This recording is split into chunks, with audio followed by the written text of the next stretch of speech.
हुआ अर्थात निवासी के बीच और अगर भारत के सीमा के बाहर व्यापार हुआ तो वो किसमें होगा बाबू? डॉलर में होगा। डॉलर बोल दिया किसका मतलब क्या हो गया? अंतरराष्ट्रीय मौद्रिक लेनदेन हो गया। और अंतरराष्ट्रीय मौद्रिक लेनदेन को कहाँ काउंट करेंगे? वैदेशिक क्षेत्र। बोलने को वैदेशिक क्षेत्र, ऑप्शन में वैदेशिक क्षेत्र भी दे सकता है, लेकिन ऑप्शन में ज्यादा कौन देगा? व्यापार संतुलन अर्थात बैलेंस ऑफ पेमेंट। तो निवासी और गैर निवासी के बीच अंतरराष्ट्रीय लेवल पर अगर मौद्रिक लेनदेन किया जाएगा तो उसको शामिल कहाँ करेंगे? अब सुनना, एक भारतीय व्यापारी ब्रिटिश कार कंपनी में शेयर को खरीदता है तो इसकी लेनदेन को किसमें प्रदर्शित करेंगे? पहला है व्यापार संतुलन में, किंतु भुगतान संतुलन में नहीं। अब सवाल आता है कि सर आपने तो बताया नहीं व्यापार संतुलन और भुगतान संतुलन, वो आज समझेंगे कि तब पर भी क्वेश्चन बन जाएगा। बी ऑप्शन है भुगतान संतुलन में किंतु व्यापार संतुलन में नहीं। तीसरा ऑप्शन है भुगतान संतुलन और व्यापार संतुलन दोनों में। और चौथा ऑप्शन है इनमें से कोई नहीं, ना तो व्यापार संतुलन में ना तो भुगतान संतुलन। अब बताओ इनमें से कौन सा आंसर? अच्छा देखो एक चीज बता देता हूँ, 3 वर्ड को याद, जहां आयात अधिक हो और निर्यात कम हो तो जल्दी टाइम पे आना है, ठीक है ना?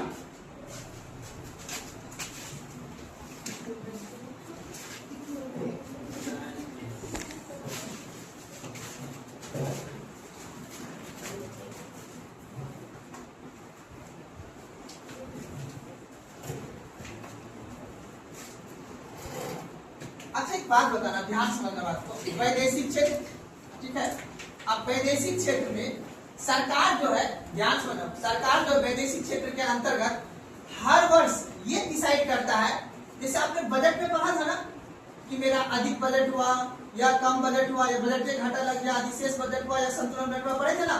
ठीक उसी प्रकार सरकार ये भी पता करता है कि अंतरराष्ट्रीय लेवल पर अगर आयात बढ़ जाएगा, आयात समझ लो ना, आयात मतलब क्या?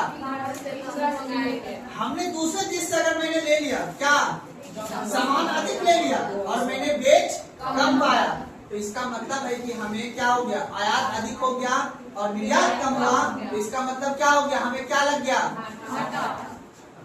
कौन सी घाटा लग गया? वैदेशिक क्षेत्र अर्थात भुगतान संतुलन में कहने का मतलब है मेरा अधिक घाटा लग गया, आयात अधिक हो गया। समझ बात को ना? अब अगर मान लो आयात हमने कम किया और निर्यात मैंने अधिक कर, कभी कभी ऐसा भी होता है, या फिर ध्यान से मतलब आयात भी बराबर है और निर्यात भी बराबर है, तो वो क्या होता है? संतुलन में होता है। तो व्यापार घाटा कब लगेगा, इस चीज को आज ही हम लोग समझेंगे, ठीक है? तो अब क्वेश्चन देखिए कह रहा है आपको कि एक कोई भारतीय व्यापारी है, याद रखना भारतीय व्यापारी बोले तो निवासी है कि गैर निवासी है? अब भारतीय कोई कंपनी का नाम बताओ, टाटा एग्जाम्पल के लिए, तो भारतीय, ठीक है ना, भारतीय व्यापारी, ठीक है, ध्यान समझना, भारतीय व्यापारी वो निवेश करता है, क्या करता है बाबू? निवेश करता है, कहाँ पे?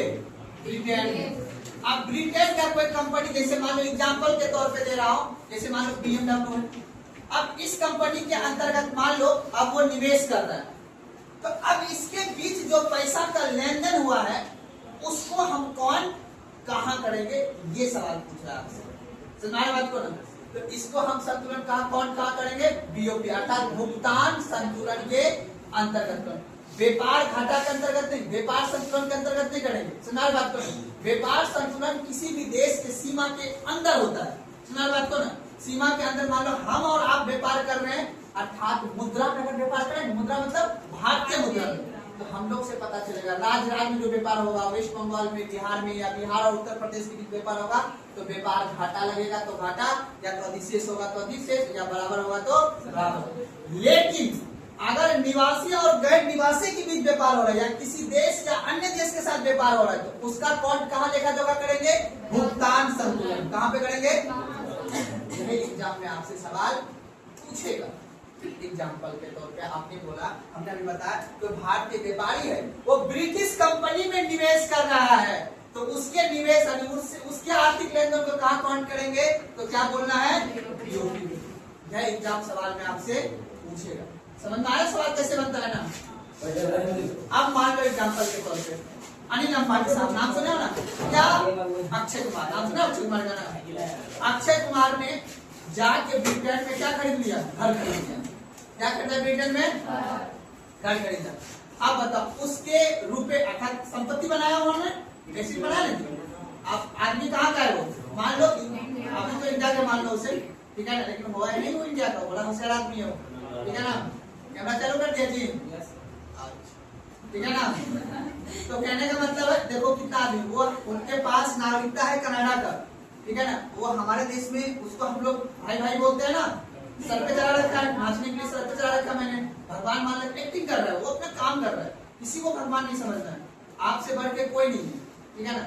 तो अब वो व्यक्ति यहाँ पे पैसा कमाता है, ठीक है ना, लेकिन वो नागरिकता कहाँ ले रखा है? उसी तरह अमिताभ बच्चन भी है, भागने में आसान, मानो यहाँ को क्राइम कर दिया, अब मान लो एग्जाम्पल के तौर पे किसी महिला के साथ उसने कर दिया, ठीक है, महिला उसने केस कर दिया, पुलिस उसके पीछे लग गया, तो क्या करेगा? फट से फ्लाइट पकड़ेगा, फट से भाग जाएगा, कुछ उसका कोई बिहार, वो होशियार आदमी का ये पहचान होता है, ध्यान रखो ना।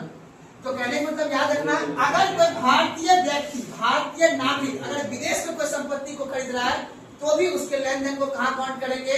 बीओपी के अंदर। समझ बात को ना?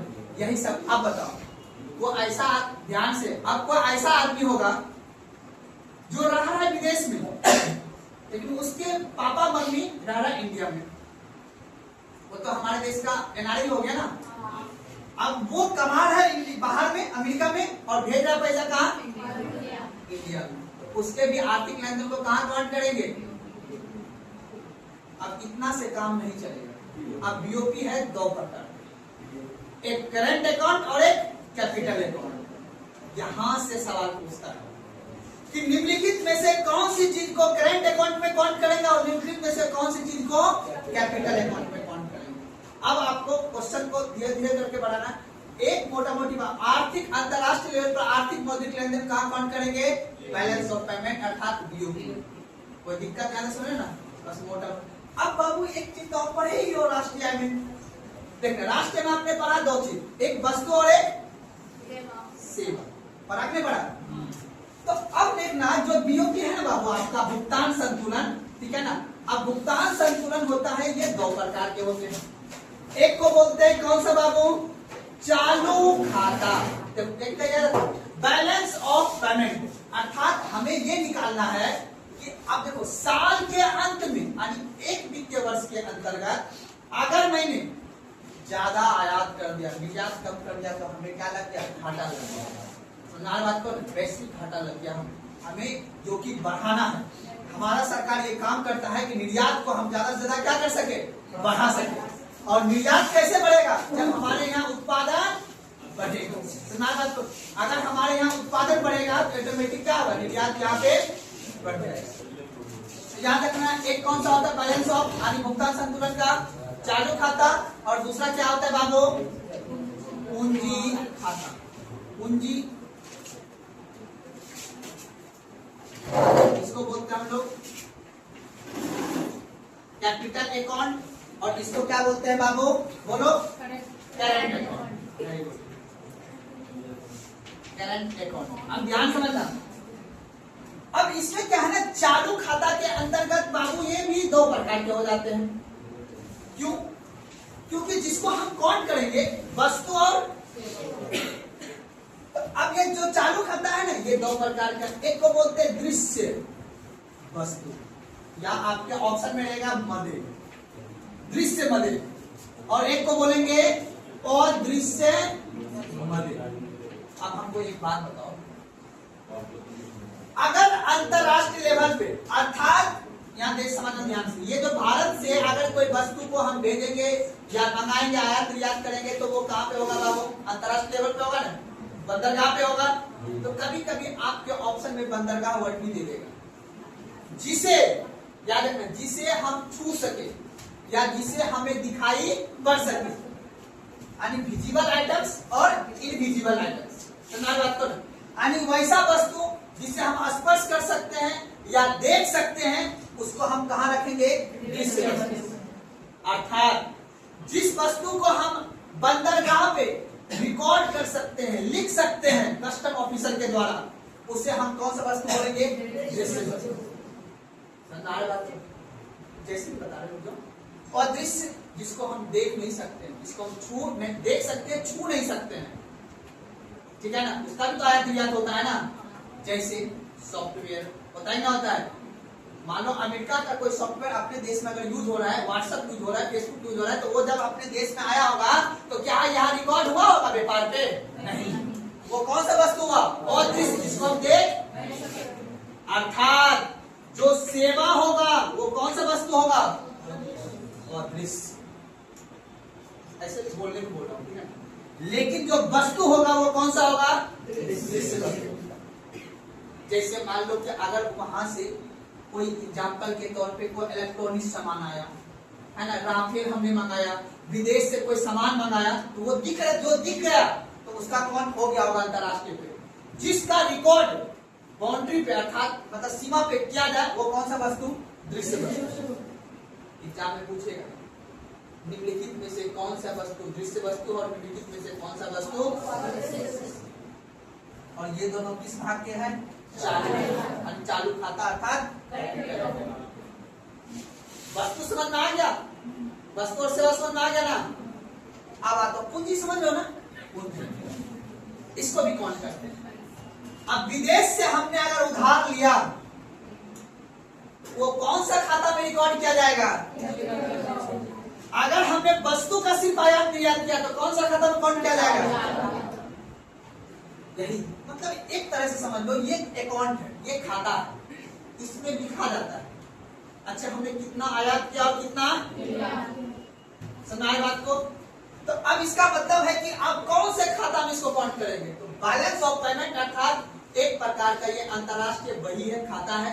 इसके अंतर्गत विदेश से आने वाला वस्तु और सेवा या ऋण को हम क्या करते हैं? काउंट करते हैं। किसके अंतर्गत? बीओपी के अंतर्गत। अब ये बीओपी कितने प्रकार के खाता होते हैं? दो प्रकार, एक चालू खाता और एक पूंजी खाता। अब बताओ विदेश से अगर हम ऋण लेंगे तो किस खाता में काउंट करेंगे? अगर हमने किसी वस्तु का आयात निर्यात किया तो उसको कहाँ काउंट करेंगे? क्या कहते हैं? दोनों बात को आयात भी कर सकते हैं या फिर निर्यात भी। दोनों का एक वित्तीय वर्ष के अंतर्गत आयात और निर्यात की गई वस्तु का विवरण ही तैयार करना क्या कहलाता है? अब समझ में आया ना? कोई दिक्कत नहीं। अब हमको एक बात बताओ महुआ, ये कैपिटल अकाउंट के अंतर्गत होता है एक एफडीआई, नाम सुने हो? फॉरेन डायरेक्ट इन्वेस्टमेंट, प्रत्यक्ष विदेशी निवेश। और एक होता है एफपीआई, नाम सुने होंगे? फॉरेन पोर्टफोलियो, यानी फॉरेन पोर्टफोलियो इन्वेस्टमेंट। ये एग्जाम में पूछेगा इस बार का कितना एफडीआई है। अगर ध्यान समझना, अगर कोई विदेशी कंपनी भारत के अंतर्गत डायरेक्ट किसी क्षेत्र में अगर निवेश किया हो, क्या क्या हो? अब बताओ, मान लो एग्जांपल तौर पे ये भारत है, अमेरिका से कोई आदमी अपने यहाँ की कंपनी में निवेश किया है, तब उसकी खाता बही को कहाँ काउंट करेंगे?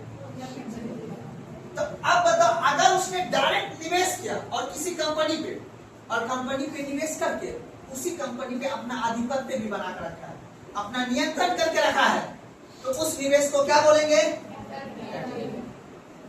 अगर कोई विदेशी कंपनी या विदेशी संस्था अगर यहाँ के भारत के प्रतिभूति या शेयर या बॉन्ड को खरीदे तो वो किसके तहत निवेश किया है? एफडीआई के तहत निवेश। अंतर समझ में आ रहा है? अगर डायरेक्ट कंपनी में निवेश करेगा तो एफडीआई, डायरेक्ट हमारे देश की कोई शेयर को या बॉन्ड को खरीदे तो एफपीआई। अब इन दोनों का लेन देन को कहाँ काउंट करेंगे? अगर हम कोई वस्तु का या सेवा का आयात निर्यात करेंगे तो उसको कहाँ काउंट करेंगे? इतने को समझने, इसके अलावा कुछ नहीं। यही वाला ऑनलाइन वाला लड़का जो है ना, मास्टर पढ़ाता हुआ रहता है दिल्ली में, वो 3-3 दिन ले लेता है कितने को बात समझाने में। बस फिर से एक बार टॉपिक क्या लिखा है? वैदेशिक क्षेत्र, ठीक है ना। अंतरराष्ट्रीय लेवल पर लिया गया मौद्रिक लेन देन क्या होगा? वैदेशिक क्षेत्र।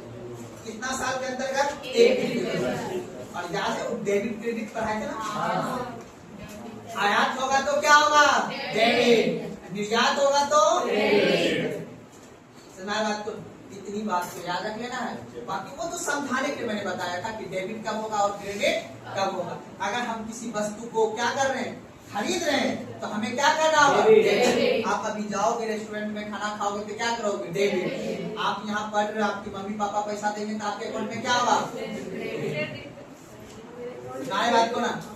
तो आपने वस्तु का आयात किया तो डेबिट, अगर आपने निर्यात किया तो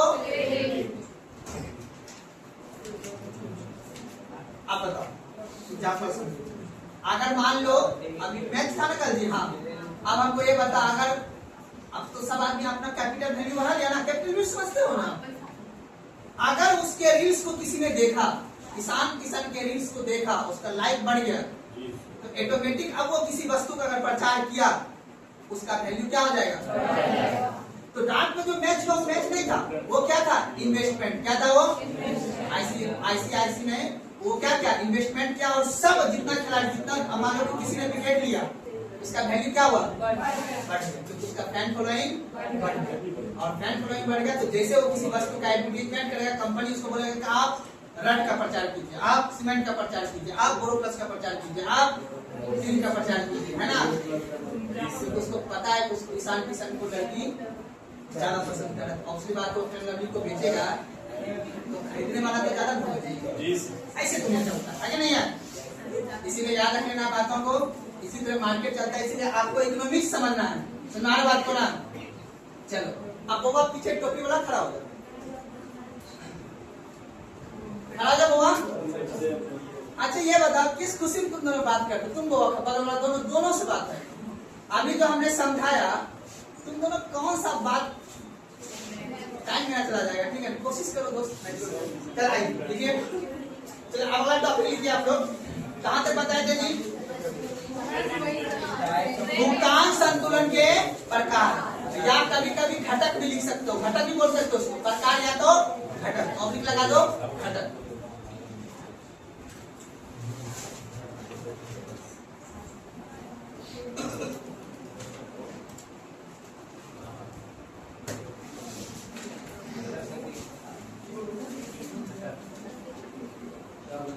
लिखिए जी घटक। चलो आप जो क्या करना है, ऐसे करके पहले लिखो जैसे लिखे हैं। हाँ बाबू लिखना है,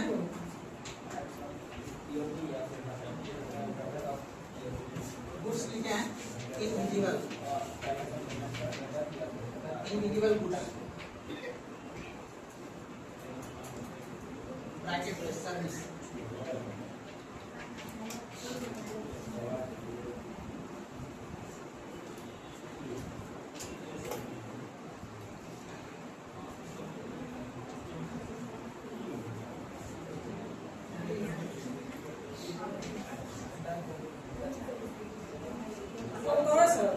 क्या बोले, ये वाला उतार देते हैं। हाँ बिल्कुल,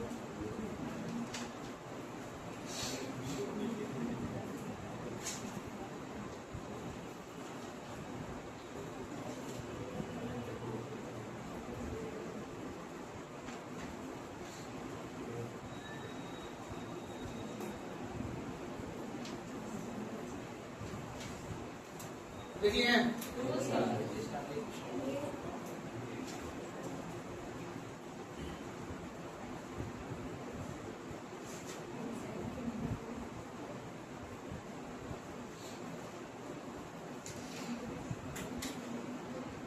ठीक है जी, यहाँ भी लिखना है।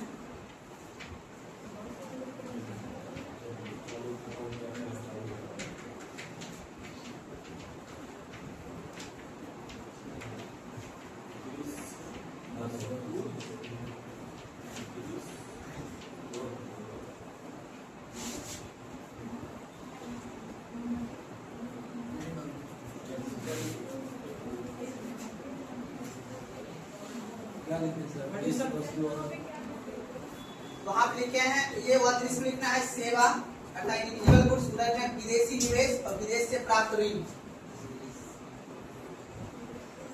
याद रखना, निवेश या ऋण वगैरह को हम कहाँ काउंट करेंगे, कैपिटल अकाउंट में। वस्तु या सेवा को कहाँ काउंट करेंगे, क्या करेंट अकाउंट में।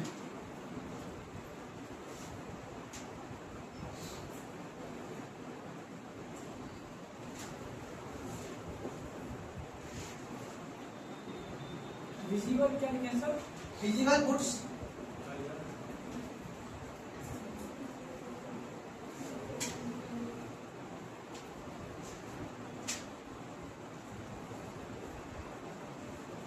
हो गया ना?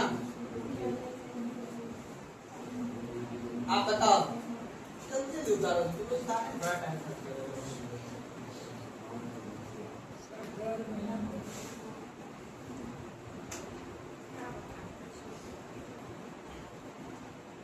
समझ में आया? क्वेश्चन बनाना प्रैक्टिस करना, क्वेश्चन बनाना सही पढ़ते हैं। चलिए आगे बढ़ें। चलिए अब देखिए समझिएगा यहाँ पे, अब तो इतना तो समझ में आ गया होगा आप लोगों को कि अगर हमने किसी वस्तु का अंतरराष्ट्रीय लेवल पर आयात निर्यात किया, वस्तु या सेवा का, तो उसका कहाँ खाता, किस खाता में कौन करेंगे? अर्थात कैपिटल में, सॉरी करंट अकाउंट। अगर विदेश से हमें कोई ऋण मिला या कोई निवेश किया आपके, अभी मान लो अपना जो बेगूसराय में कंपनी है या फिर कोई कंपनी लगेगा यहाँ पे, मखाना जो कंपनी लगने वाला है, या जो पटना में मेट्रो चल रहा है, विदेशी निवेश के अंदर कुछ ना कुछ निवेश किया गया, या बुलेट ट्रेन जो चलाया जा रहा है, कोई विदेशी कंपनी क्या किया हमारे यहाँ निवेश किया हुआ है। अब याद रखना बाबा, अगर कोई निवेश करेगा या फिर ऋण हम लेंगे दूसरे देश से, उसको कहाँ कौन करेंगे बाबू?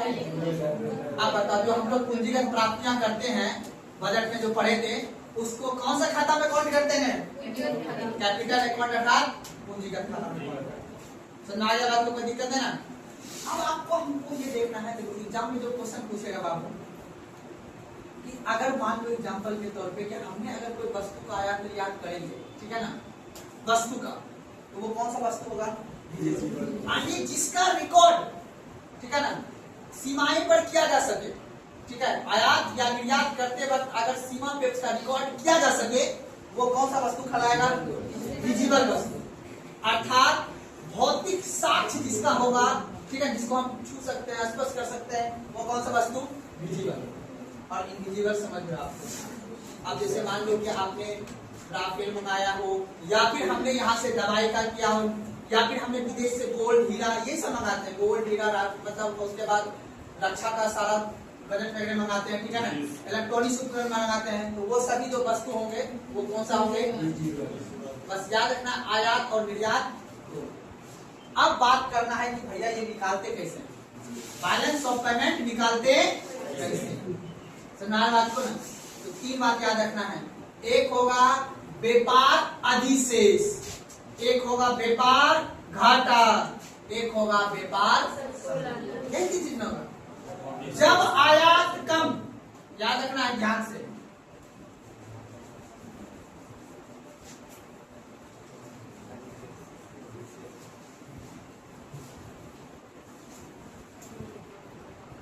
याद रखना है, निकालना है हमें, ठीक है ना?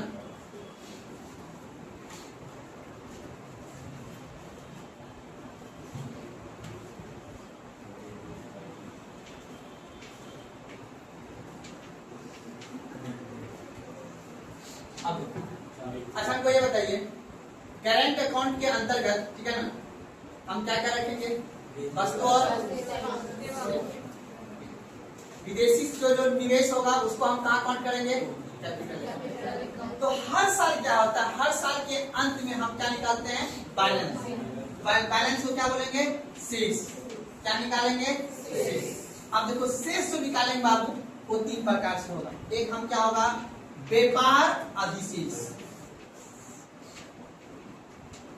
एक क्या होगा बाबू? या तो क्या लगेगा? व्यापार घाटा, एक चीज लग सकता है।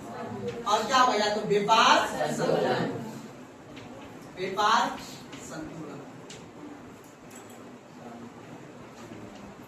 अब ध्यान रखना है, व्यापार अधिशेष अगर क्या लिखना है? आयात क्या हो? कम और निर्यात क्या हो? अधिक। तो हमारे देश में क्या होगा? व्यापार अधिशेष। अब बताओ, अगर हमें व्यापार अधिशेष करना है तो याद करो मॉनेटरी पॉलिसी वाला दिन, याद करो राजकोषीय नेता वाला, राजकोषीय नीति वाला दिन। अब हम बताओ, आयात कम और निर्यात को अगर अधिक करना है, एक्सपोर्ट समझते हो ना, और इम्पोर्ट बात को ना, तो अब याद रख लेना है कि अगर आयात को कम और निर्यात को अधिक करना है तो उसके लिए हमें क्या करना होगा अपने देश में, उत्पादन को क्या करना होगा, उत्पादन को क्या करना होगा। और उत्पादन कैसे बढ़ेगा बताओ, जब भारत में हर व्यक्ति के पास पैसा होगा, रोजगार होगा, और जब हर किसी के पास रोजगार कब होगा, जब सबके पास पैसा होगा, अर्थात मार्केट में तरलता होगी, और मार्केट में तरलता होगी तो ऑटोमेटिक रोजगार बढ़ेगा, तो ऑटोमेटिक यहाँ पे उत्पादन बढ़ेगा, उत्पादन बढ़ेगा तो ऑटोमेटिक हमारे पास अधिक अगर उत्पादन होगा, अधिक वस्तु होगा, तो हम उसको जरूरत से ज्यादा वस्तु क्या कर देंगे, आवश्यक। जब किसी देश पर बताते ना, अंतरराष्ट्रीय लेवल पर आवश्यक वस्तु का परस्पर संबंध होना ही क्या कहलाता है, पैसे। सारी बात मैंने लिखा दिया आपको, सुना बात को, तो याद रखना। आप मान लो एग्जाम्पल के तौर पे चाइना को हम लोग का मसूर का दाल पसंद है, या चाइना को हम लोग का यहाँ का मक्का पसंद है, तो हमें क्या करना होगा, उत्पादन को बढ़ाना होगा, तभी निर्यात कर पाएंगे। क्योंकि हम तो एक चीज पे कंट्रोल नहीं किए हुए, जनसंख्या भी अगर उतना ही बढ़ा देंगे तो कोई फायदा है उत्पादन बढ़ाने से, तब तो हम उतना ही खपत कर लेंगे।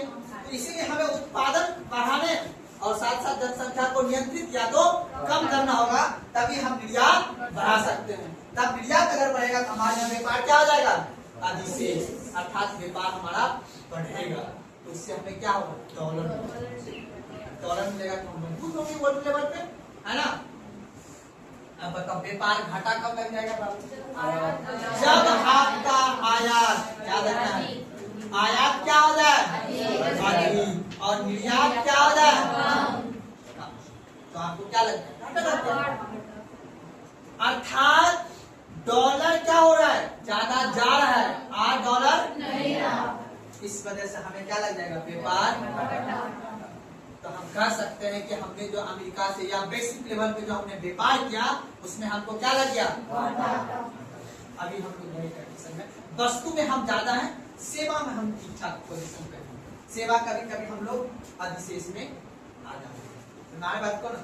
लेकिन तब क्यों, अपने यहाँ यूजर अपन व्हाट्सएप तो विदेश की कंपनी है, हमारे यहाँ सर्विस दिया हो, लेकिन हमारे यहाँ इंस्टाग्राम चलाने वाला बहुत आदमी है, व्हाट्सएप चलाने वाला आदमी, उससे हमने टैक्स बहुत जनरेट कर लिया, और टैक्स हमें जनरेट कर लिया, हमको सर्विस सेक्टर में क्या हो गया, फायदा हो गया। अर्थात हमारा व्यापार सरप्लस जो है ना, अर्थात व्यापार अधिशेष जो है, हमें वस्तु में नहीं है, हमें किस सेक्टर में है, सेवा में। ये भी क्या मैं पूछता है क्वेश्चन कि हमारा व्यापार सरप्लस जो है, यानी व्यापार अधिशेष जो है, सरप्लस में अधिशेष, हम किस क्षेत्र में है, सेवा। इकोनॉमिक्स का कितना क्षेत्र, मुख्य रूप से यही है ना जी। ये काम में बैठा रखना है और ध्यान में बैठा रखना है कि बस यही पे कौन सा प्राथमिक क्षेत्र और द्वितीय क्षेत्र। आपको पता है हमारे यहाँ से तो एक इंस्टाग्राम आया, सिर्फ आदमी को रोजगार मिल गया ना जी, एक यूट्यूब आया, कितना रोजगार मिल गया, कौन ब्रॉडकास्ट आप कैसे खाते थे, ऐसे, अच्छा आप सोते कैसे थे, ऐसे, ठीक है ना, आदमी पैसा कमा रहे हैं जी, ओ देख लो। तो ये सब चीज चल रहा है, आदमी शौक से बनाता है, तो खैर ये चलता है। तो आप सोचो अपने यहाँ सर्विस सेक्टर क्या हुआ, ज्यादा बढ़ गया है ना जी। तो सर्विस सेक्टर बढ़ने का रीजन क्या है, अपने यहाँ यूजर ज्यादा है, तो सर्विस सेक्टर में हम क्या है, व्यापार अधिशेष।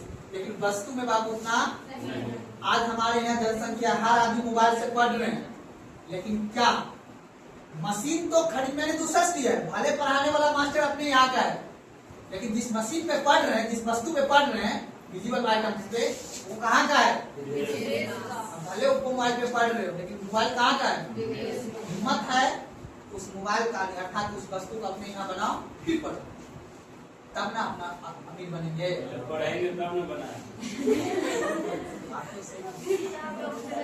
आप बताओ, पढ़ने वाली, मोबाइल से पढ़ने वाली जनसंख्या ज्यादा है या इंस्टाग्राम पे चलाने वाली जनसंख्या ज्यादा है, तो इसीलिए हम लोग सर्विस सेक्टर, ऐसा नहीं बोलो हम लोग आगे हैं, पर सर्विस सेक्टर पर हम वस्तु वाला में यानी गुड सेक्टर में आगे, अर्थात द्वितीय क्षेत्र में हम आगे, हम लोग निर्माण नहीं कर पा रहे किसी चीज को। क्या हुआ, चीज निर्माण को हम यूज कर ले रहे हैं, हमने कंप्यूटर बनाया नहीं है पर कंप्यूटर चलाने के लिए सीख गए, मोबाइल हमने बनाया नहीं है पर मोबाइल बनाने के लिए सीख गए, चलाने के लिए सीख गए, है ना। फेसबुक हमने बनाया नहीं है पर फेसबुक चलाने के लिए सीख गए, इसी को बोलते हैं सर्विस। समझ आया बात को। आप समझ गए। अब बताओ किसी भी अकाउंट का, किसी भी अकाउंट, चाहे वो करंट अकाउंट हो चाहे वो कौन सा अकाउंट हो, कैपिटल अकाउंट हो, इन दोनों का जो है अगर बैलेंस निकालेंगे, शेष निकालेंगे तो इसी तरह से निकालेंगे, व्यापार अधिशेष और व्यापार घाटा और व्यापार संतुलन। व्यापार संतुलन कब होगा, जब आयात और निर्यात क्या हो, बराबर हो। तो जब आयात और निर्यात दोनों बराबर हो तो क्या होगा, व्यापार संतुलन हो जाएगा। कोई दिक्कत समझने में नहीं ना, आप भूले ना, इसलिए इसको क्या करना होगा, लिखना होगा और याद में बसाना होगा। चलिए लिखिए टॉपिक। सबसे पहले संरचना बना दिए थे ना, टॉपिक का बना दिए, भुगतान संतुलन लिख दिए थे। तो सबसे पहले लिखिए करंट अकाउंट अर्थात चालू खाता। टॉपिक लिखिए करंट अकाउंट चालू खाता, ये वाला भी लिखा देंगे आगे। करंट अकाउंट चालू खाता देके डैश,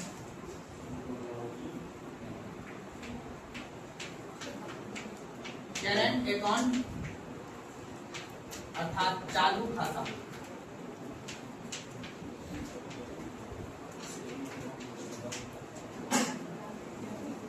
चलिए लिखे तो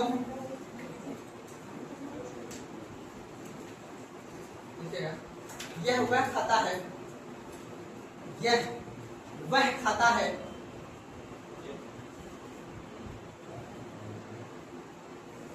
जिनके द्वारा,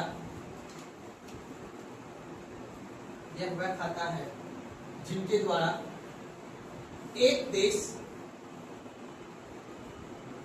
जिनके द्वारा एक देश अन्य देश के बीच, एक देश अन्य देश के बीच, अन्य देश के बीच एक वर्ष में किया गया आर्थिक लेन देन का, एक देश अन्य देश के बीच एक वर्ष में क्या गया आर्थिक लेन देन का, क्या गया आर्थिक लेन देन का रिकॉर्ड रखा जाता है।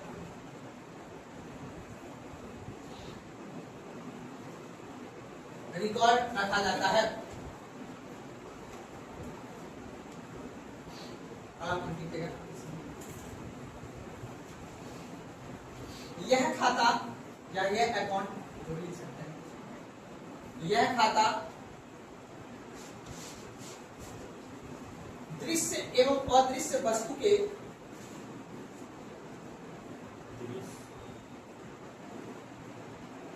यह खाता दृश्य एवं अदृश्य वस्तु के,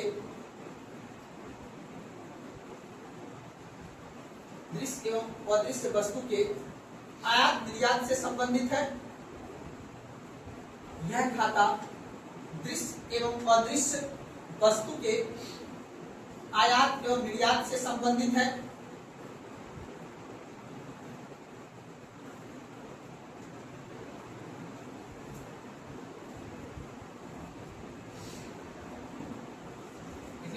इसके अंतर्गत तथा इसके अंतर्गत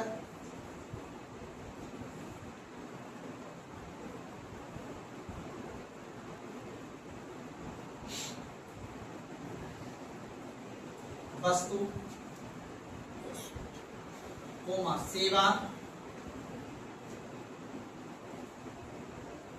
एवं चालू हस्तांतरण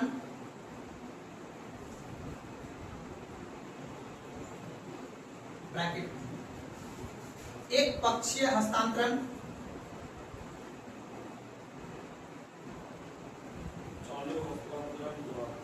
चालू हस्तांतरण ब्रैकेट में एक पक्षीय हस्तांतरण, चालू हस्तांतरण, इन सभी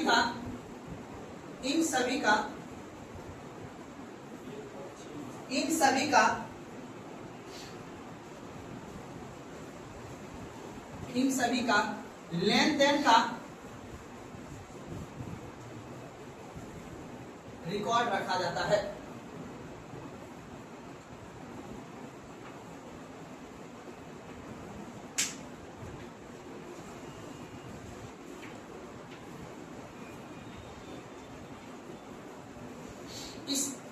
अकाउंट के या इस खाता के निम्न घटक हैं।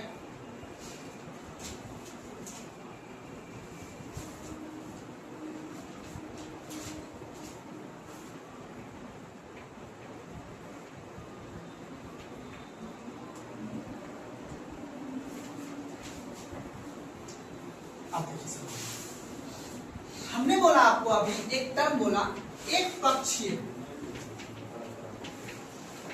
या इसी को मैंने बोला चालू हस्तांतरण। अगर आप होशियार होंगे तो आप समझ जाए, आपने एक बार लिखाया होगा हस्तांतरण आय, याद है? हाँ, अगर मान लो एग्जाम्पल के तौर पे अगर कोई सरकारी कर्मचारी है भारत का, कहाँ का है? भारत का, लेकिन काम कर रहा है दूतावास में, अमेरिका के दूतावास में, है ना, दूतावास में, तो हमने यहाँ से आयात क्या की, निर्यात, क्या ना जी। अब यहाँ से हमने पैसा तो भेजा, सभी क्या होगा, वो खर्च कहाँ किया होगा, जब हम कुछ बिजनेस में रहा होगा, तो हमने कौन सा हस्तांतरण किया, चालू या एक पक्षीय हस्तांतरण किया ना, इसके बदले में कुछ दिया हमको। तो इन चीजों को भी हम शामिल कहाँ करेंगे, वस्तु, अर्थात चालू खाता के अंतर्गत हम वस्तु का आयात निर्यात को भी शामिल करेंगे। उसके बाद सेवा का आयात निर्यात को शामिल करेंगे, अर्थात एक पक्षीय हस्तांतरण अगर हम कर रहे हैं तो उनको भी हम इन सभी को भी हम शामिल कहाँ करेंगे, चालू खाता के अंतर्गत, ना कि क्या। अब मान लो हमारे बिहार का होनहार स्टूडेंट है, पढ़ रहा है अमेरिका में डॉक्टर की पढ़ाई, सरकार उसको स्कॉलरशिप दे रहा है, पढ़ने के लिए छात्रवृत्ति दे रहा है, उसको कहाँ काउंट करेंगे, एक पक्षी। तो कौन से अकाउंट में काउंट होगा, चालू खाता में। या फिर हमने किसी गरीब देश को दान दे दिया, उपहार दे दिया, होता है ना कि उपहार वाला अलग चीज है, ठीक है ना, लेकिन अगर हमने एक पक्षीय हस्तांतरण किया है उसको कौन कहाँ करेंगे, चालू खाता में। लेकिन अगर हमने किसी को अनुदान दिया, अनुदान समझते हो ना, गरीब देश से बेचारा, चलो इसके यहाँ भूकंप आए, हम दे देते हैं 200 करोड़ रुपए, होता है, भूटान को दे देते हैं कभी कभी, नेपाल को दे देते हैं कभी कभी, है कि नहीं है। अगर हमने किसी को अनुदान दिया या किसी को उपहार दिया, या हमें जैसे मान अमेरिका होता है, इंडियन ले लो कोई बात नहीं, हम किसी के लिए बेचारा, हम किसी को अगर बेचारा कहता है तो हम भी किसी के लिए बेचारे हैं। तो ना बात को ना, तो अगर किसी ने आपको उपहार दिया, या आपने किसी को उपहार दिया, या आपने किसी को अनुदान दिया, आपको किसी ने अनुदान दिया, तो ये सभी काउंट करेंगे कैपिटल अकाउंट में, पूंजीगत खाता में। लेकिन अगर आपने एक पक्षीय हस्तांतरण किया है तो इसको कहाँ काउंट करेंगे, capital account, sorry current account, या तो चालू खाता में। याद रखना है, 3 बात मैंने लिखाया है, यही एग्जाम में पूछता है कि अगर कोई निवेश किया तो इसका रिकॉर्ड हम किस खाता में करेंगे, बताओ, पूंजीगत खाता में। लेकिन अगर हम वस्तु का आयात निर्यात किए हैं, अब एग्जाम्पल देखो कैसे पूछता है, यूपीएससी वाला या बीपीएससी वाला या और एग्जाम्पल बड़ा होशियार, उसको पता है कैसे सवाल पूछना है। आप बताओ, अनिल अंबानी ने कहा फ्लैट खरीदा जी, अमेरिका में। अब बताओ उसके जो खर्च किया उसको कौन सा अकाउंट में, करेंट अकाउंट में या कैपिटल अकाउंट में काउंट करेंगे, जल्दी बताओ,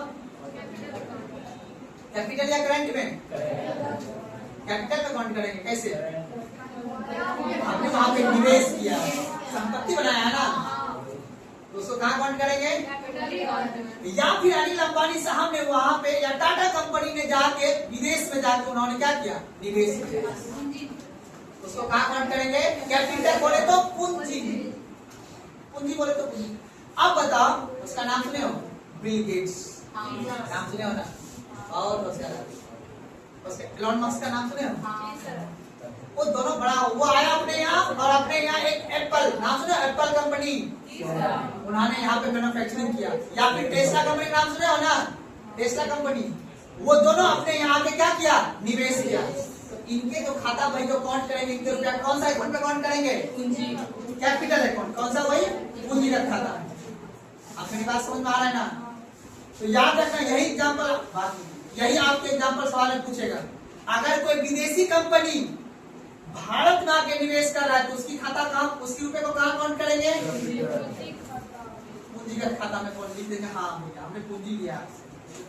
अगर हमने वस्तु वगैरह को बेचा है उसको अब मान लो आसान भाषा में, गांव की भाषा में, आप मान लो कभी लोन ले सकते हो, या तो भैया मैंने वस्तु दिया पैसा दो, तो तुरंत करंट वाला काम होगा इन चालू खाता में। हमने वस्तु बेचा, हमको पैसा दो, है ना, हमें सेवा दिया पैसा दो। लेकिन अगर निवेश बाद में पैसा आएगा तो वो पूंजी लगाया हो ना, वो पूंजी रखा था। समझ आगे बात को? आसान भाषा में समझ आएगा, कोई दिक्कत नहीं है। अब आ जाओ चालू खाता के बाद मैंने प्रकार की। अब चालू खाता में किसको किसको शामिल किया जाएगा? दृश्य मध्य और एक पक्ष, ये सभी को कहाँ काउंट किया जाएगा? अब मैंने लास्ट पॉइंट क्या लिखा है बाबू?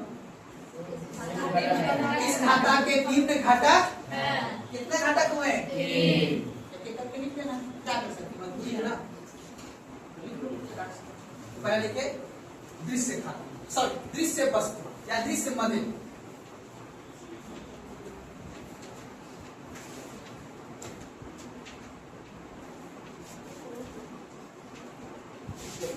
देखिए डैश, आसान भाषा में समझना है और क्वेश्चन को सोल्व करना है। क्या लिख लेना। चलिए,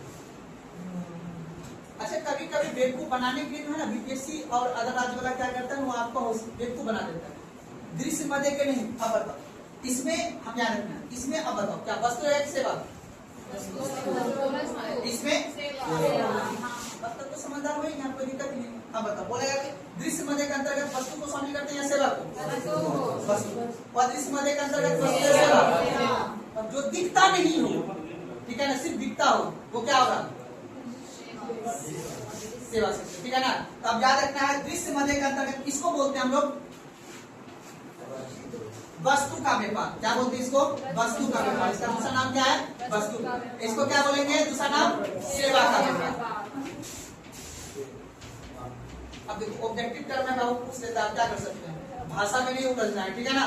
तो लिख लेना सबसे पहले दृश्य मध्य, देखिए ब्रैकेट इसको भी लिखना वस्तु का व्यापार, तब जैसे ब्रैकेट लिखिएगा वस्तु का व्यापार।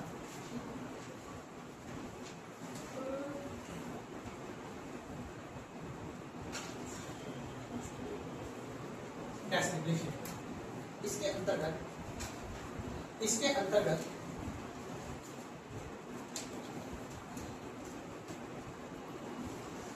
उस वस्तु को शामिल किया जाता है, इसके अंतर्गत उस वस्तु को शामिल किया जाता है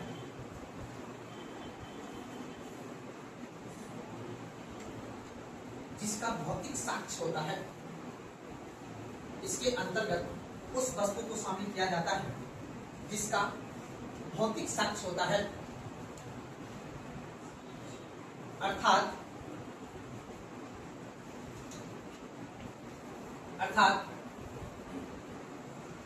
जिन्हें हम देख या छू सकते हैं, अर्थात जिन्हें हम देख या छू सकते हैं।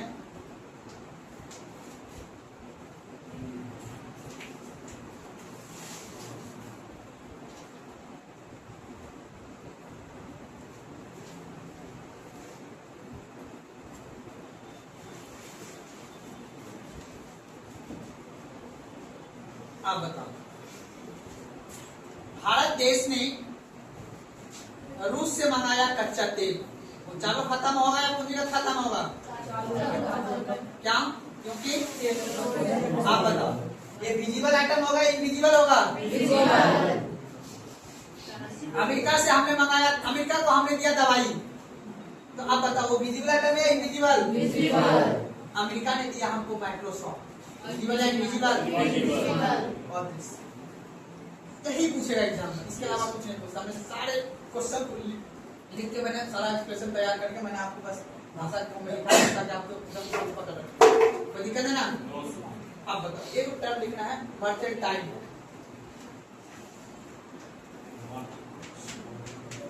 मर्चेंटाइल ये जो दृश्य खाता है ना, दृश्य मध्य, इसको मर्चेंटाइल वस्तु भी कहते हैं, ठीक है ना।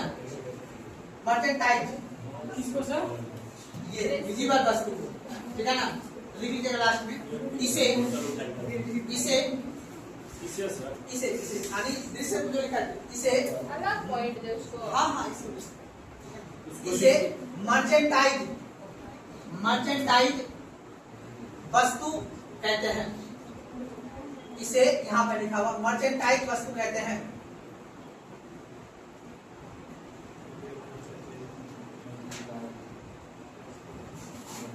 लिखिएगा इसी में, क्योंकि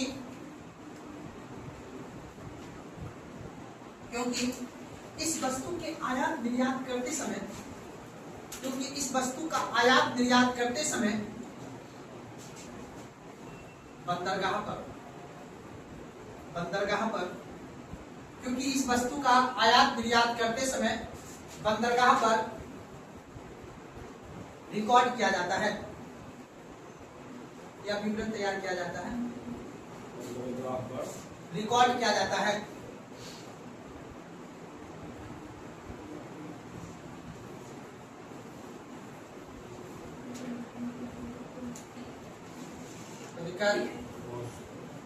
अब कभी कभी ना बच्चा बस सवाल पूछेगा, निम्नलिखित में से कौन सा वस्तु आयातक है, निम्नलिखित में से कौन सा वस्तु, यही क्वेश्चन जाता है कोर्ट में। कहाँ जाता है?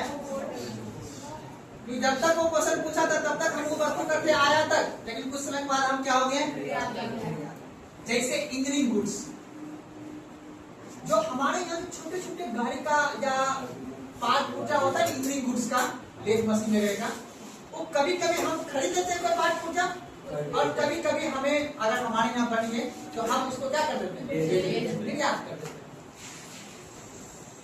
और हमने मान लो कि अब हमें हमारे सिल्क का कपड़ा होता है ना जी, सिल्क का कपड़ा हम क्या करते हैं, निर्यात करते हैं, और उसके बदले में उधर से हम मंगाते हैं सोना, क्या मंगाते हैं, हीरा, क्या मंगाते हैं। याद रखिएगा कच्चा तेल, सोना और हीरा भारत इसका क्या है, आयातक। क्या है इसका? अगले 10 साल से बदला हुआ नहीं है। यही क्वेश्चन आज भी पूछ रहा है, पहले पूछा था निम्नलिखित में से कौन सा वस्तु का भारत आयातक है, कच्चा तेल और सोना और हीरा। इसका हम बहुत बड़ा आयातक करते हैं, इसलिए तो हम इसको लेते हैं 40% टैक्स। कितना लेते हैं वो? 40%। ये बात को ना आप लोग सोना पहनते हो ना जी, खुश हो जाते हैं ना जी, सोते हैं। क्या बोला? चलिए आगे बढ़े, चलिए अब देखिए आगे हम लोग बढ़ते हैं। देखिए निम्न वस्तु आयातक, आयातक देखिए डैश लीजिएगा, उसी नीचे आयातक वस्तु, आयातक वस्तु लिखिए।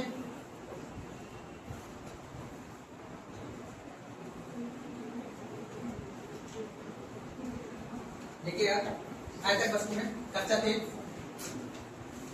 तेल, कोमा सोना, कच्चा तेल, कोमा सोना, कोमा हीरा एवं जैविक रसायन।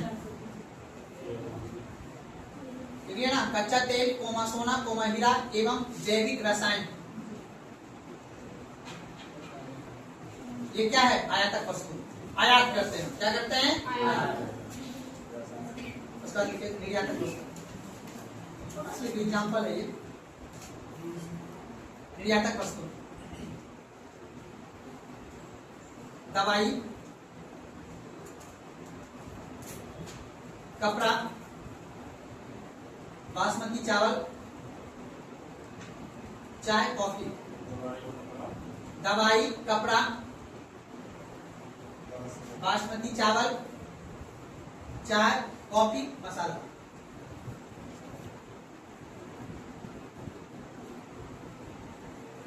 तो दिक्कत इसी से हम लोग आपको टैरिफ वॉर जो चल रहा था ना, अब बताओ हमारा चाय पहले बिकता था अमेरिका में 500 रुपया किलो, अब बोला डोनाल्ड ट्रम्प अब बिकेगा 1000 रुपया किलो, तो खरीदेगा वहां का आदमी चाय? क्योंकि हमारे जो वस्तु बिकेगा उस देश में उसके वो टैरिफ अर्थात कहने का मतलब है शुल्क ज्यादा लगा देगा, टैक्स ज्यादा लगा देगा। तो हमारा किसान का अगर चाय और कॉफी, कपड़ा, मसाला नहीं बिकेगा तो हम लोग तो गरीब ना हो जाएंगे। तो इसीलिए हम अमेरिका के अंदर अमेरिका के दबाव में आ गए। कहने का मतलब है कि जिस वस्तु का हम निर्यात दूसरे देश में कर रहे हैं उस पे उन्होंने अपने देश में क्या कर दिया, टैक्स बढ़ा दिया। अब टैक्स बढ़ा देगा तो वस्तु हमारा खरीदेगा वो, जब नहीं खरीदेगा तो हमारे यहाँ जो उत्पादन किया हुआ वस्तु है अब क्या हो जाएगा, अधिक रहेगा तो उसका दाम क्या हो जाएगा, कम ना हो जाएगा। मान लो चाय मान लो कितना महंगा है, अब वो अमेरिका सेल नहीं खरीद पा रहा है, अब अपने देश में अधिक को सेल करना पड़ेगा, तो ज्यादा उत्पादन हो गया है, खरीदने वाला कम आदमी रहेगा, तो फिर तो दिक्कत हो जाएगा, उसका वैल्यू क्या हो जाएगा। इसलिए आपने देखा होगा कि मोदी जी कहते हैं किसान भाइयों टेंशन नहीं लेना है, कुछ भी हो जाए हम झुकेंगे नहीं, ठीक है ना। लेकिन ये कैमरा पे कहने वाली बात है, अंदर से बात हमें पता है कि डिप्लोमेट्स कैसे काम कर रहे हैं, ठीक है ना। इसलिए याद रखना इस बात को कि किसी भी तरह टैरिफ वॉर हमारी निर्यातक वस्तु पे लगाए गए एक तरह से क्या है, अतिरिक्त कर है। हम किसी वस्तु को जो निर्यात कर रहे हैं दूसरे देश में, उस पर अतिरिक्त लगाया हुआ क्या है, कर है। अगर आपसे कोई पूछे कि टैरिफ क्या होता है, समझ आगे बात को ना। चलिए अगला पॉइंट लिखिए, लिखिए अदृश्य बातें, अदृश्य मदे, दूसरा लिखिए अदृश्य मदे, अदृश्य मदे, अदृश्य मदे।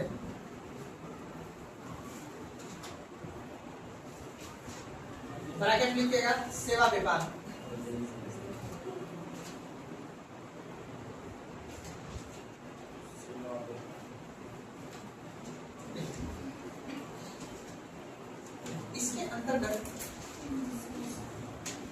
इसके अंतर्गत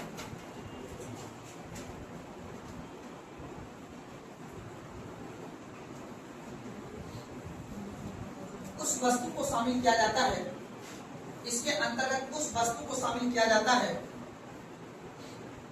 जिसका भौतिक साक्ष्य उपलब्ध नहीं होता है। इसके अंतर्गत उस वस्तु को शामिल किया जाता है जिसका भौतिक साक्ष्य उपलब्ध नहीं होता है।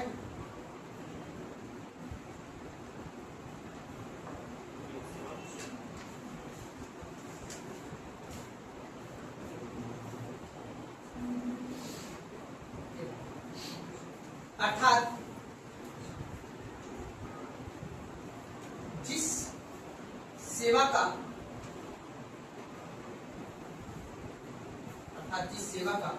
बंदरगाह पर रिकॉर्ड नहीं किया जा सकता हो, अर्थात जिस सेवा का बंदरगाह पर रिकॉर्ड नहीं किया जा सकता हो,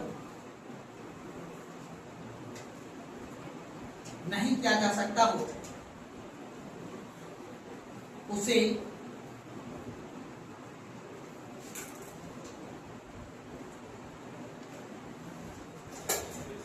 सुना के बाद को उसे क्या कहते हैं, अदृश्य मदे कहते हैं।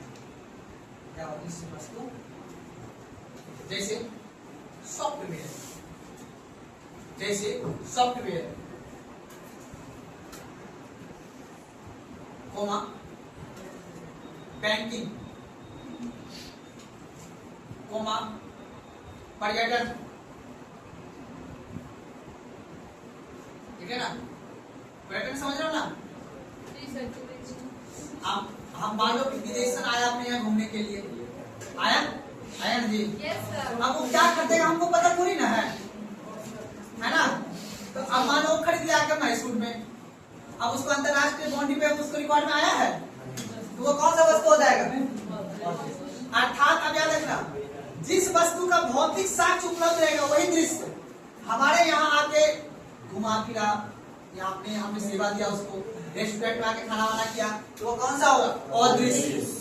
उसका बंदरगाह पे कोई रिकॉर्ड उसका नहीं किया गया है, तो इसलिए वो कौन सा मध्य हो जाएगा, अदृश्य।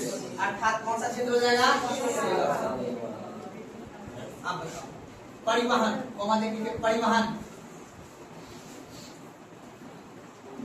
कोमा लिखिएगा, आईटी से क्षेत्र, आईटी इंफॉर्मेशन टेक्नोलॉजी, सबसे ज्यादा पैसा इसी में होगा। आईटी क्षेत्र, आईटी क्षेत्र एवं बीमा क्षेत्र, ये सभी है इनविजिबल आइटम्स, ठीक है ना। अब मान लो कभी कभी आपने सुना होगा ऐसा, इनविजिबल शब्द सुनना ना। अब मान लो इनविजिबल आइटम्स, मान लो कि तुमने गया नेपाल। कहाँ गया?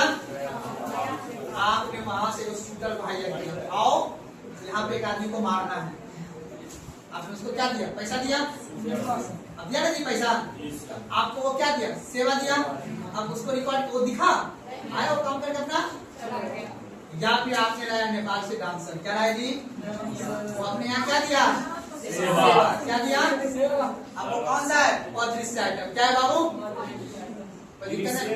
अब मान लो बीमा समझते हो, इंश्योरेंस, इंश्योरेंस करवाते हैं नहीं करवाते हैं जी? तो अब मान लो कि अगर कोई विदेश से आदमी आया, अगर वो इंश्योरेंस वगैरह करवाया, तो वो सभी कौन सा क्षेत्र में आएगा? आया, बोला कि उसको मान लो एग्जांपल के तौर पे अब SBI वाला बैंक मैनेजर से उसको क्या हो गया? दोस्ती हो गई। बोला आइए हम आपका फ्री में इंश्योरेंस कर देते हैं। क्या कर देते हैं? तो कौन सा सेवा हुआ?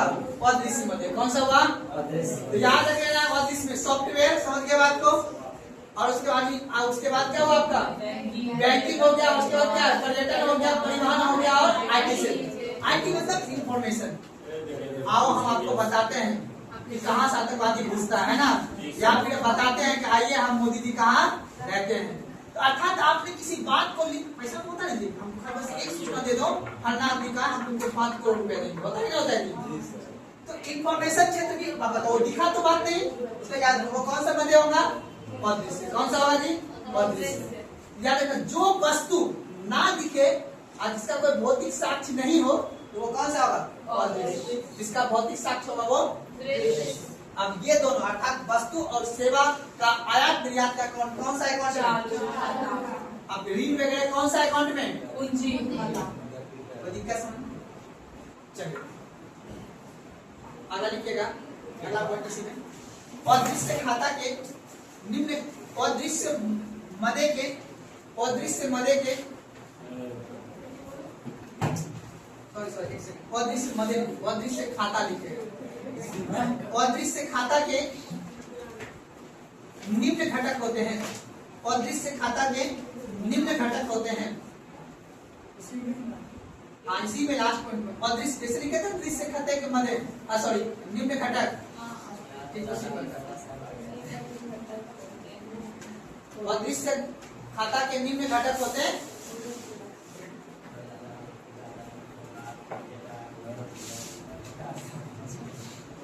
अब लिखो, चलिए लिखिएगा अगले पॉइंट पर। सबसे पहले लिखिएगा कारक सेवा, जानते हो जी? कारक आय जानते हो ना? और उसी को बोलते हैं सेवा। मतलब क्या हुआ? वही सेवा देने वाला पॉइंट है ना, कारक आय। ठीक है ना? तो लिखे सबसे पहले, में सबसे पहला पॉइंट लिखिएगा कारक सेवा या कारक आय भी लिख लीजिए, एक ही बात है दोनों।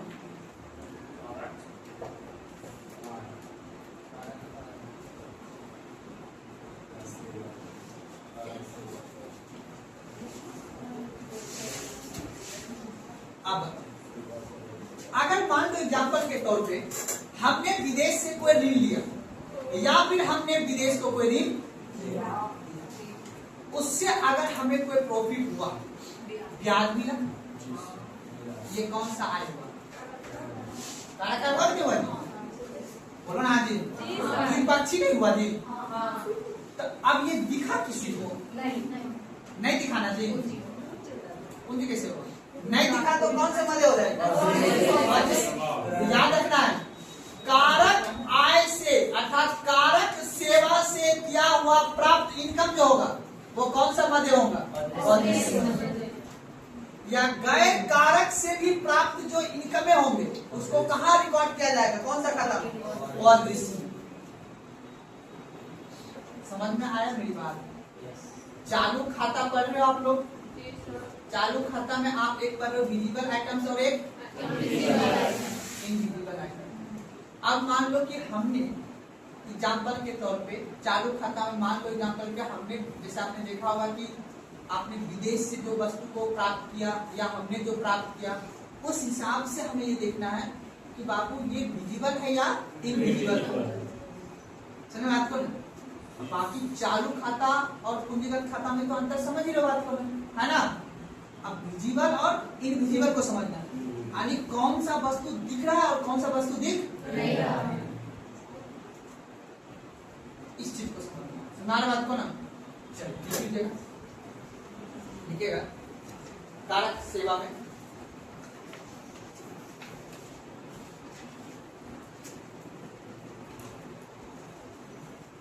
इसके अंतर्गत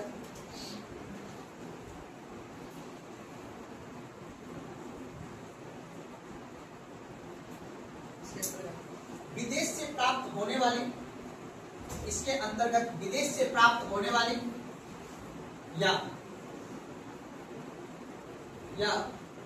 विदेश को दी जाने वाली सेवा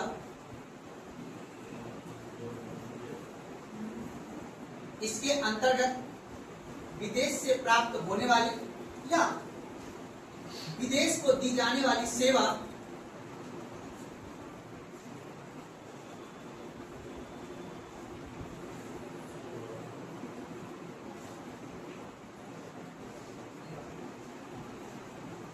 को शामिल किया जाता है।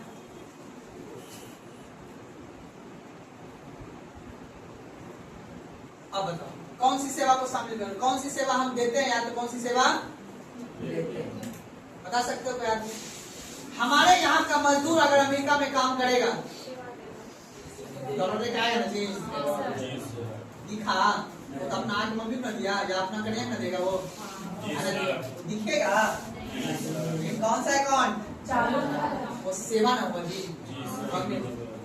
या फिर हमने नेपाल से डांसर मंगाया है ना जी, बंगाल अपने देश में है ना जी, समझा रहे बात को? याद इसके अंतर्गत कारक सेवा में बात नहीं। और दृश्य में कौन सा वस्तु शामिल होता है, वस्तु या सेवा? अब देखो ध्यान से तुम लोग समझोगे तब समझ में आएगा, नहीं तो फिर दिमाग से निकल जाएगा। दृश्य में कौन सा, वस्तु या सेवा? और दृश्य में सिर्फ सेवा। अब बताओ बाबू, जब सेवा है तो सेवा हमने बता दिया आपको कौन कौन सा सेवा, सॉफ्टवेयर वगैरह सब सेवा है। अब इसमें से आपको निम्न मतलब कि कई क्षेत्र, एक कारक है और एक क्या है, गैर कारक है। मतलब एक पक्षीय है और एक द्विपक्षीय है। सवाल बहुत अंदर में जाकर पूछता है बाबू कि ये निम्नलिखित में से कौन से, मान लो आपसे पूछेगा कि अगर हमने विदेश से सेवा लिया है तो आप बताओ ये कारक है या गैर कारक है? सुना, ऐसा क्वेश्चन पूछता है दोनों कौन सा? अदृश्य बने अदृश्य सेवा ही है, लेकिन वो कारक है या गैर कारक है, ये एग्जाम में पूछता है। हमने उसको दे दिया, सेवा दे दिया, सुना बात को ना, तो उस हिसाब से, और उसके बदले में हमें कुछ नहीं दिया तो एक पक्षी हो जाता है ना, वो तो नहीं होते। लिखिएगा क्या लिखे लास्ट टाइम जी, सेवा को शामिल किया जाता है। जैसे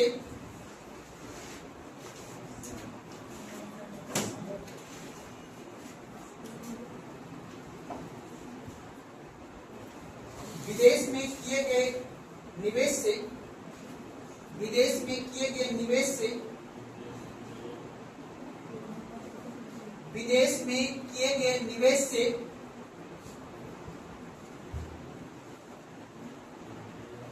विदेश में किए गए निवेश से मिला हुआ ब्याज एवं लाभांश, मिला हुआ ब्याज एवं लाभांश,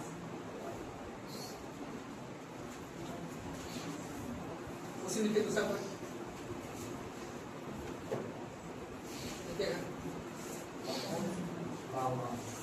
विदेश गए कर्मचारी की मजदूरी वेतन, विदेश गए कर्मचारी की मजदूरी वेतन,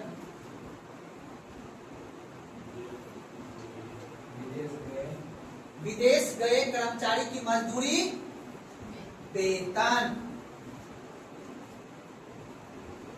अब बताओ, याद रखना है।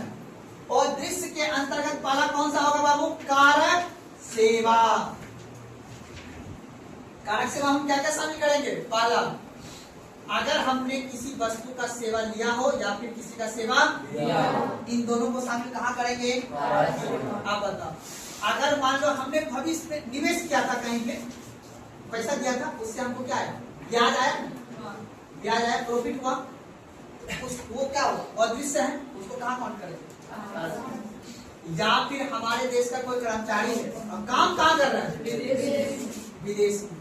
तो विदेश में जो काम करेगा तो उसको हम मजदूरी देंगे ना जी, वेतन देंगे देंगे, वो खर्च तो करेगा वहां पे। लेकिन यहाँ से हमने क्या दिया उसको? सेवा दिया ना जी, वो हमको सेवा दिया, उसके बाद हमने उसको क्या दिया? पैसा दिया। वही बात है, कारक सेवा के अंतर्गत या तो फिर हमने किसी से सेवा लिया हो या तो हमने किसी अन्य देश को सेवा दिया हो। तो है मान लो भारतीय आदमी, ठीक है ना, लेकिन वो सेवा मान लो हमारा देश का ही कर रहा है, लेकिन रह कहाँ रहा है? वो अमेरिका में दूतावास में काम कर रहा है वो, ठीक है ना। तो हम वेतन यहाँ से उसको रुपए में देते हैं, फिर उसको डॉलर में मिलता होगा ना वहाँ पे, फिर वो खर्च करता होगा। तो वही बात है, इन दोनों सेवा को हम कौन करेंगे? कारक सेवा। ये कौन सा हुआ? इंडिविजुअल। उसका रिकॉर्ड क्या क्या बता रखा पे? नहीं ना, हम तो डायरेक्ट यहाँ से सैलरी का, अच्छा तुम कहाँ काम करते हो, कहाँ का दूतावास हो? पाकिस्तान में। लो तुम लोग 1 लाख रुपया महीना है, देखिए हमने उसको, फिर वो वहाँ पे खर्च कर रहा है पाकिस्तानी रुपये में, है नहीं? वो कौन सा बात है? और दिखा नहीं ना, वो सेवा है। क्या है वो? सेवा। वो दिखा नहीं, समझदार है, बस दिखना नहीं चाहिए वो। चलिए, जो सेवा के बदले में, चलिए अगला पॉइंट लिखिएगा, गैर कारक। दूसरा लिखिएगा, दूसरा निम्न में लिखे के पहला लिखिए कारक सेवा, दूसरा लिखिएगा गैर कारक सेवा।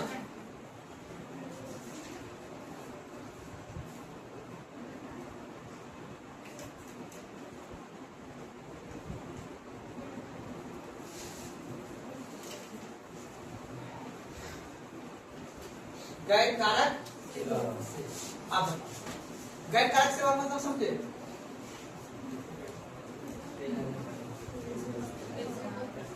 अब बताओ, कारक सेवा का मतलब हुआ कि भाई हमने भविष्य में दिए थे आपको, उसका रिटर्न दे रहे हो।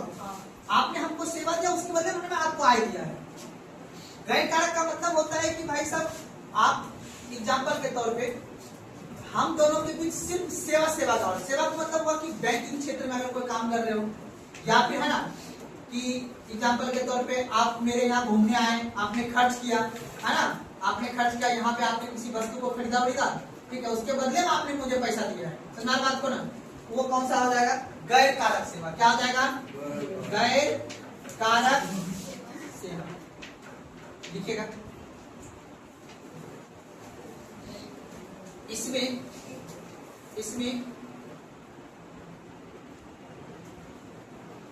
वे सभी सेवा शामिल होते हैं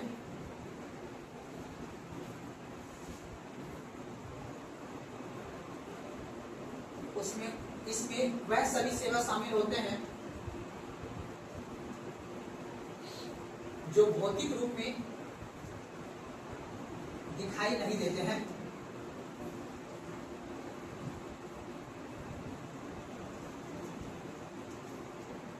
इसमें वह सभी सेवा शामिल होते हैं जो भौतिक रूप में दिखाई नहीं देते हैं, जैसे पर्यटकों द्वारा, विदेशी पर्यटकों द्वारा, इस लीजिएगा, जैसे विदेशी पर्यटकों द्वारा भारत में किया गया खर्च, जैसे विदेशी पर्यटकों द्वारा भारत में किया गया खर्च।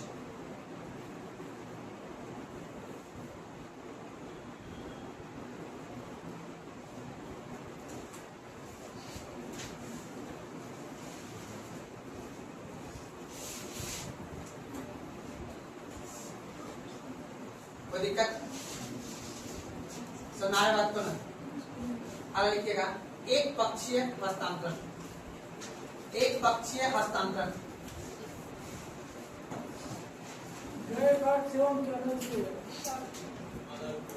लिखिए ना, नहीं लिखे?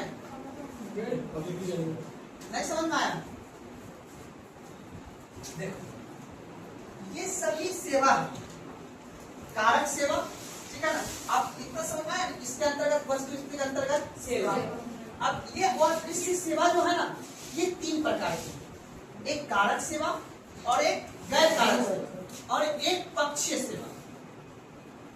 कारक सेवा के अंतर्गत दोनों चीज होता है, अगर आपको वो सेवा दिया होगा तब आप उसको सेवा दीजिएगा। गैर कारक में होगा कि आपने यहाँ पे आया, आपको किसी व्यक्ति विशेष को आपने सेवा दिया, ठीक है ना, आपने किसी एक व्यक्ति विशेष को सेवा दिया और आप उसके बदले में आपने उसको रुपए दिया, ठीक है ना, वो क्या हुआ? गैर कारक सेवा। सुना बात करो, एक होता है एक पक्षीय। मान लो अगर कोई विदेश का आदमी है और वहां से वहां अपने देश में क्या भेजा, पैसा भेजा, कमा रहा है विदेश में और उन्होंने यहाँ पे पैसा भेजा, यहाँ से भेजने के बाद उसका परिवार वगैरह चल रहा है उससे, तो क्या हुआ, एक पक्षीय सेवा या एक पक्षीय हस्तांतरण। समझा बात कर, इसमें कर्मचारी का भी वेतन है। हाँ उस देश का कर्मचारी अगर होगा तो मतलब यहाँ से वहाँ रहता होगा। मान लो यहाँ का अगर कोई कर्मचारी है, ठीक है ना, वो सिर्फ वहाँ काम कर रहा है लेकिन पति पत्नी को यहाँ रख रखा है, ठीक है ना, तो ये भी हो सकता है, बिल्कुल हो सकता है, बिल्कुल हो सकता है। अगर वो वहाँ का रुपया वहाँ से यहाँ भेजा तब जाके, समझा बात करो। अगर मान लो वो ऐसा आदमी होगा जो मान लो यहाँ से उसका मान लो ऐसा राजदूत, देखो कौन आदमी विदेश में काम करता है, सिर्फ सरकारी कर्मचारी एक राजदूत ही है ना सीमा के बाहर, और वो है और एक लॉ वगैरह होगा, तो उसका तो फिर समझ लीजिए उसको तो संविधान का बात ही बात है। अगर कोई राजदूत बाहर में काम कर रहा है, उसका परिवार अगर यहाँ पे रह रहा है और उसकी बात है वो इंडियन रुपीज में ही खर्च करेगा रुपया, तो वहाँ पे अकाउंट में होगा रुपया रखेगा तो डायरेक्ट यहाँ से इंडियन रुपीज में निकाल लेगा वो, उसका तो आर्थिक लेन देन, क्योंकि आर्थिक गतिविधियां यहाँ पे तो उसका अकाउंट एनआईएम कोड हो जाएगा। लेकिन अगर उसको रुपया यहाँ से भेजा गया बाहर, हमारे देश के अंतरराष्ट्रीय लेवल से बाहर भेजा गया, आयात निर्यात हुआ है, तब जाके उसको काउंट करेंगे हम दूसरे लेवल। अगर यही होगा तब तो यही, तब तो मामला खत्म हो। डिपेंड करता है कि आपने उस रुपया का अंतरराष्ट्रीय लेवल को उपयोग किया या नहीं, ये सोचना है। समझाया बात को ना, तो ये उस व्यक्ति पर लागू होगा जो कि है नागरिक यहाँ का, लेकिन वो क्या कर रहा है, विदेश में सब परिवार के साथ सब रह रहा है, तब ना जाके वो यहाँ से हम रुपये सैलरी उसको भेजेगा वह सरकार, लेकिन वो खर्च क्या करेगा, वहाँ के लोकल रुपये में खर्च करेगा। जापान में काम करेगा तो जापानी रुपया में काम करेगा, ब्रिटेन में काम करेगा तो ब्रिटेन वाला रुपया से काम करेगा, और अन्य कनाडा में काम करेगा तो वहाँ के लोकल रुपये में काम करेगा जी, तो उसको काउंट करेंगे उसकी। समझाने बात को ना, हाँ एक पक्षीय में। अब मान लो कोई ऐसा सऊदी अरब में आदमी है, वो कमा हुआ किस रुपया में रहा, सऊदी अरब रुपया में कमा रहा होगा, लेकिन उसका परिवार यहाँ पे रह रहा होगा, तो वहां से वो पैसा भेजेगा भारत के अकाउंट में, भेजेगा नहीं। अब उसको यहाँ पे क्या करेगा, वो चेंज करवाएगा, इंडियन रुपये में ट्रांसफर करेगा, तभी तो उसके महिला के पास में पैसा मिलेगा जी। तो हर जिला के मुख्यालय में बात को ना पैसा चेंज करने वाला एक विभाग होता है, ठीक है ना, उस हिसाब से जाके कौन करता है, बैंक के थ्रू होता है ये सब काम, ठीक है। लिखिए आप, लिखिएगा, ठीक है। एक पक्षीय हस्तांतरण, यह एक तरफा भुगतान होता है, यह एक तरफा भुगतान होता है जिसके बदले में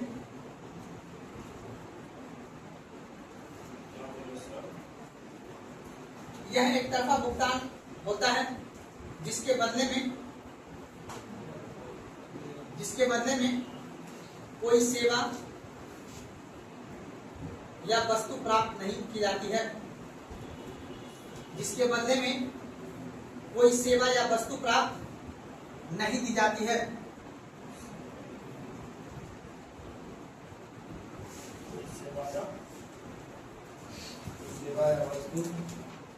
नहीं दी जाती है, क्या नहीं दी जाती, जैसे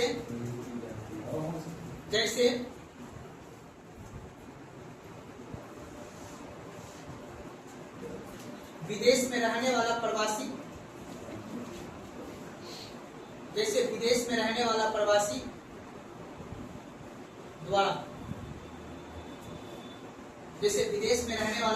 द्वारा परिवार को भेजा गया पैसा, परिवार को भेजा गया पैसा,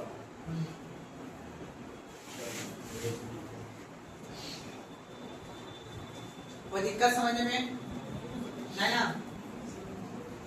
अब एसडब्ल्यू लगा के लिख लीजिएगा, दृश्य वस्तु और दृश्य वस्तु में अंतर, तो कल आपको लिख के दिखाना है।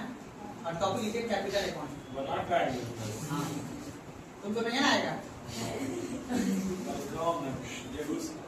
कोई बात नहीं बाबू।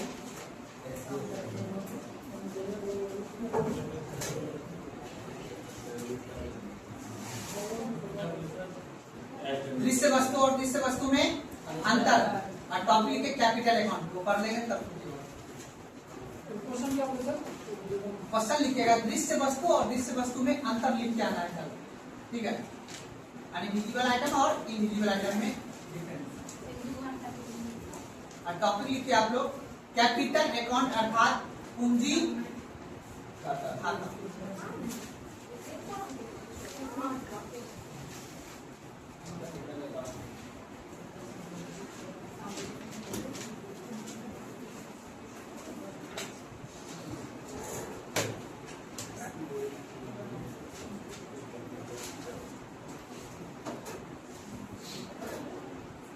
बिल्कुल समझ में आया? तुम भाई जिसके बगल में बैठा है उसको तो आप भाई साहब नहीं कुछ बताइएगा। आप पढ़ते भी नहीं है और सिर्फ आप माइंड रखते हैं हमको बात कटुता किस पे करना है। ऐसे दुनिया नहीं चलता है दोस्तों। तो लगता है दुनिया यहाँ है।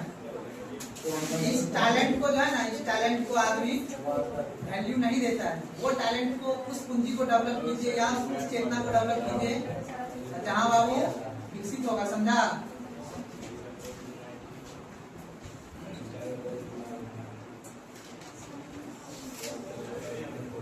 तब इस बार का बजट कितना है मंजीत?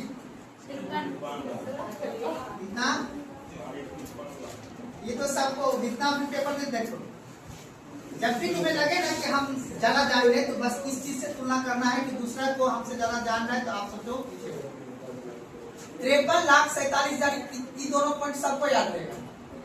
53,47,315 बहुत कम को याद और एग्जामिनर इस बात को जानता है। गलत बोले, गलत बोले बताइए। प्रभावी राजस्व घाटा आप लिखा है 11,82,740 हुआ है 99,642।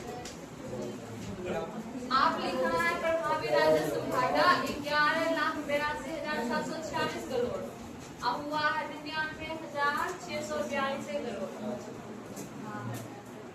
हाँ जी जी सर।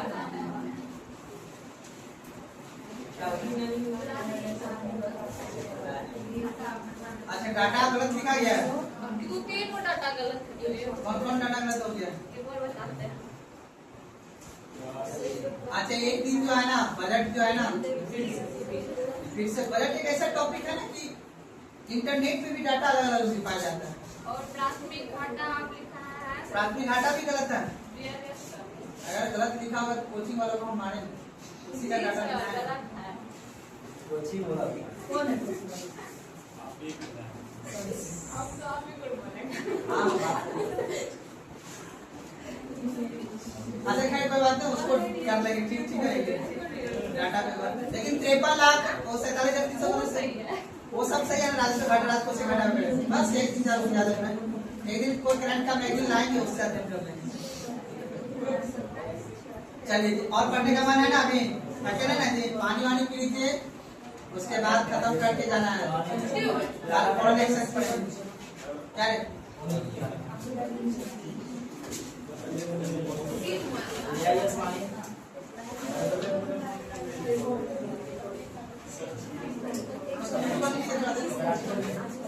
रोक दीजिएगा।